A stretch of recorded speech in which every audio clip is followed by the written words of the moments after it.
Study IQ IAS, अब तैयारी हुई अफोर्डेबल।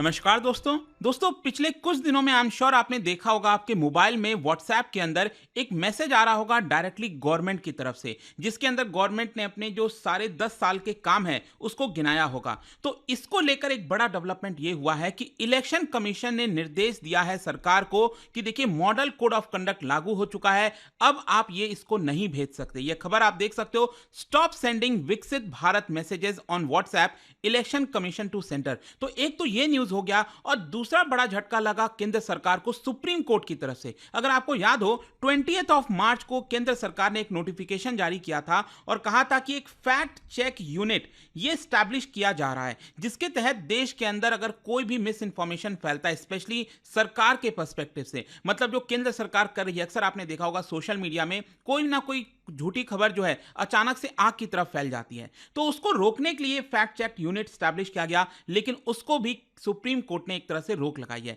तो वो पूरा मामला क्या है, वो दोनों चीजें मैं आपको बताऊंगा। चलिए आगे बढ़ते हैं, लेकिन उससे पहले मैं आपको यह भी बता दूं कि होली सेल हमारा फाइनली स्टार्ट हो चुका है। इसके दौरान आप मैक्सिमम डिस्काउंट के साथ हमारे कोई भी बैच, कोई भी कोर्स ले पाएंगे। जैसे जीएस फाउंडेशन का बैच हो गया, इसके अंदर आपको कंप्लीट प्रिपरेशन जैसे प्रीलिम्स, मेंस, इंटरव्यू सब कुछ पर्सनल मेंटरशिप के साथ कराई जाती है, और साथ ही साथ ऑप्शनल बैचेस पर भी आपको मैक्सिमम डिस्काउंट मिल जाएगा। बस आपको हमारे वेबसाइट ऐप पर जाना है, कमेंट सेक्शन में लिंक और यूज करना है कोड अंकित लाइव, ताकि आपको मैक्सिमम डिस्काउंट मिल जाए। और इसके अलावा अगर आप एमसीक्यूज अटेम्प्ट करना चाहते हैं तो मेरे इंस्टा पेज पर जा सकते हैं, वहां पर स्टोरीज में जितने भी एमसीक्यूज हैं उसको आप अटेम्प्ट कर पाएंगे। चलिए शुरुआत करते हैं और सबसे पहले ये देखते हैं कि इलेक्शन कमीशन ऑफ इंडिया ने क्या कहा है।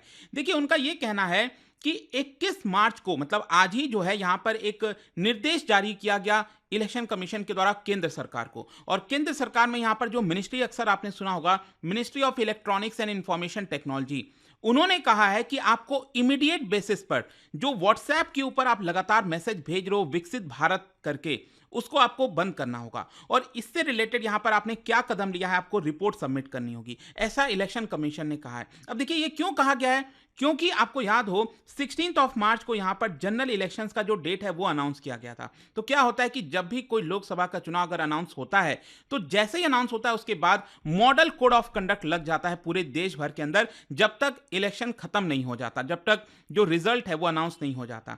तो ऑब्वियस सी बात है, इस पूरे मॉडल कोड ऑफ कंडक्ट के दौरान सरकार कोई ऐसा कदम नहीं ले सकती जो कि उसके लिए फायदेमंद हो और ओपोजिशन के लिए नुकसानदायक हो।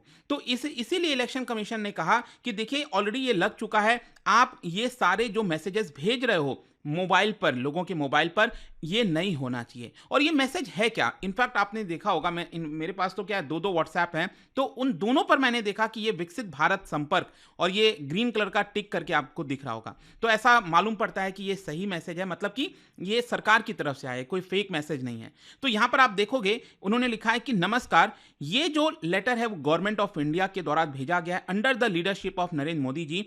इन द लास्ट 10 ईयर, पिछले 10 सालों में 140 करोड़ जनता को डायरेक्टली कुछ ना कुछ बेनिफिट्स हुआ है अलग अलग स्कीम्स के माध्यम से।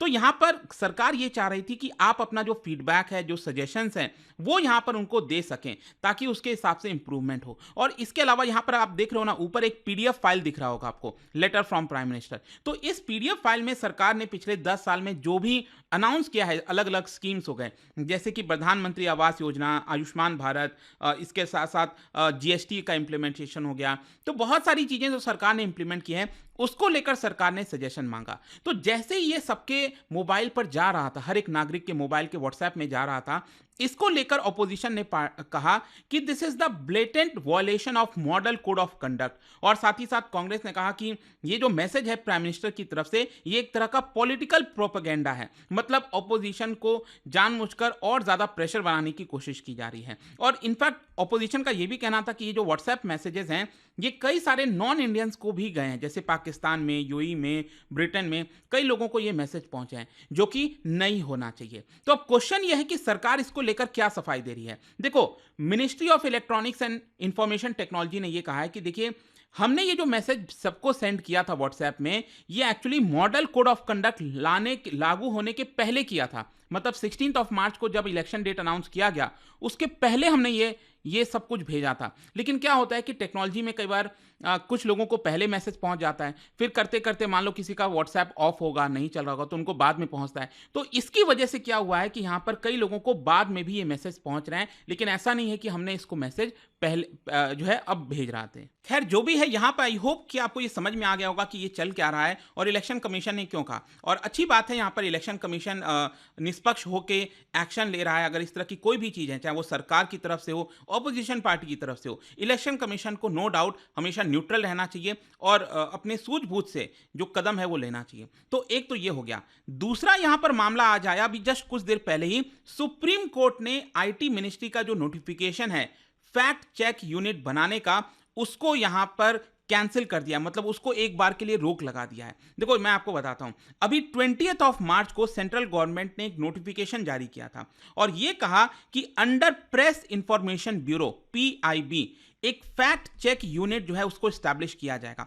इनफैक्ट आपने देखा होगा ट्विटर पर कई बार पीआईबी का एक ट्वीट आता है, उसमें बोला जाता है कि जो क्लेम किया जा रहा है वो क्या है और साथ ही साथ एक्चुअल में ट्रूथ क्या है। इस तरह का अक्सर आप देख रहे होंगे, लेकिन वो बहुत ही इनफॉर्मल तरीके से हो रहा था। तो सरकार ने सोचा इसको कानूनी रूप दिया जाए, पावर दिया जाए। तो यहां पर सरकार ने क्या किया, ये एक तरह का फैक्ट चेक यूनिट बनाया जाएगा अंडर प्रेस इंफॉर्मेशन ब्यूरो, जिसके तहत सेंट्रल गवर्नमेंट के खिलाफ या फिर देश के खिलाफ कोई भी मिस इंफॉर्मेशन फैलाई जाएगी, फेक न्यूज फैलाई जाएगी, तो उसको मॉनिटर किया जाएगा। और उसके हिसाब से देखिए सरकार क्या कर सकती है। अगर कोई पर्सन फेक न्यूज फैलाता है तो सरकार क्या कर सकती है कि जो मीडिएटरीज हैं, मीडिएटरीज मतलब जैसे ट्विटर हो गया, फेसबुक हो गया, उनको सरकार कह सकती है कि आप ये जो ट्वीट है, ये जो मैसेज है, उसको डिलीट करवा दीजिए, डिलीट कर दीजिए।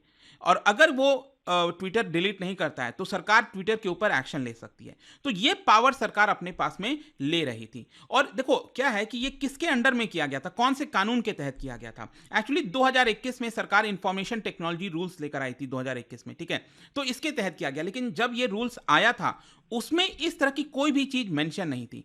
तो इसीलिए सरकार ने क्या किया, पिछले साल अप्रैल के महीने में इन रूल्स के अंदर बदलाव कर दिया और सरकार ने कहा कि हम इस तरह की कोई चीज लाएंगे जिसके तहत अगर कोई सोशल मीडिया इंटरमीडिएटरीज अगर कोई कदम नहीं लेती है फेक न्यूज के खिलाफ, तो हम उसके ऊपर एक्शन ले सकेंगे। ठीक है, तो अब देखिए होता क्या है यहां पर, जब ये रूल्स लाए गए थे पिछले साल, इसको लेकर बॉम्बे हाई कोर्ट में कुछ पिटीशंस डाल दिए गए। जैसे आपने सुना होगा stand up comedian Kunal Kamra ji के बारे में, एडिटर्स गिल्ड ऑफ इंडिया, इन्होंने पिटीशन डाल दिया बॉम्बे हाई कोर्ट के अंदर कि ये जो सरकार ने रूल्स में बदलाव किए हैं 2023 में आईटी रूल्स के अंदर, तो वो सही नहीं है। ये एक तरह से जो freedom of speech and expression होता है उसके खिलाफ है। मतलब अगर मान लो कुणाल कामरा कुछ लिख रहे हैं ट्विटर पर और सरकार कह रही है कि ये फेक है, ये गलत है, तो उसके हिसाब से सरकार वो ट्वीट डिलीट करवा सकती है।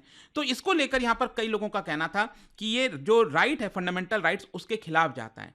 लेकिन जब ये मामला गया बॉम्बे हाईकोर्ट के अंदर, तो बॉम्बे हाईकोर्ट ने कहा कि नहीं, हम इसके ऊपर कोई भी रोक नहीं लगा रहे हैं। तो इसी को देखते हुए पिटिशनर्स जो हैं वो चले गए सुप्रीम कोर्ट में और फाइनली अब जाकर सुप्रीम कोर्ट का अगर आप देखोगे तो उनका यहाँ पर निर्णय आया है कि सरकार ने जो कहा है ना कि ये फैक्ट चेक यूनिट हम बनाएंगे, इसको अभी सरकार नहीं बना सकती। अभी के लिए जब तक पूरा मामला बॉम्बे हाई कोर्ट में निपट नहीं जाता, मतलब बॉम्बे हाई कोर्ट में मामला गया है, ये रूल्स ठीक हैं कि नहीं, मतलब सरकार ने जो 2023 में रूल्स में बदलाव किए थे वो ठीक है कि नहीं, वो बॉम्बे हाई कोर्ट को डिसाइड करना है। एंड आई थिंक शायद अभी जस्ट बहुत जल्दी ये स्टार्ट होने वाला है पूरा मामला बॉम्बे हाई कोर्ट के अंदर।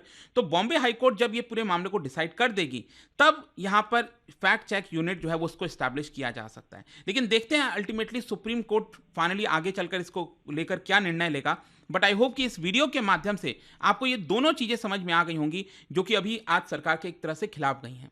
तो जाने से पहले एक इंटरेस्टिंग क्वेश्चन क्या बता सकते हो, who among the following declared the first industrial policy in the post independence period, आजादी के बाद किसने देश की पहली इंडस्ट्रियल पॉलिसी जो है उसको डिक्लेयर किया था। इन चार ऑप्शन में से आपको पता है इसका जो राइट आंसर आप सब मेरे इंस्टाग्राम पर तो मिलेगा ही, वहां पर अगर आप नहीं हो कोई बात नहीं, टेलीग्राम से ले सकते हैं इसका सही उत्तर। मैं कई सारे जो एमसीक्यूज हैं वो यहाँ पर स्टोरीज में डालता रहता हूँ। अगर आपको पीडीएफ चाहिए तो टेलीग्राम पर आइए, अलग अलग सोशल मीडिया पर आप जुड़ पाओगे। और जैसा मैंने आपको बताया, अगर आप यूपीएससी की तैयारी कर रहे हैं, कोई भी बैच चाहते हैं, you can just use this code Ankit live ताकि आपको मैक्सिमम डिस्काउंट मिल जाए। आई होप की वीडियो आपको पसंद आया होगा। मिलता हूं आपसे next time. Till then thank you very much, see you soon. Study IQ IAS, अब तैयारी हुई अफोर्डेबल।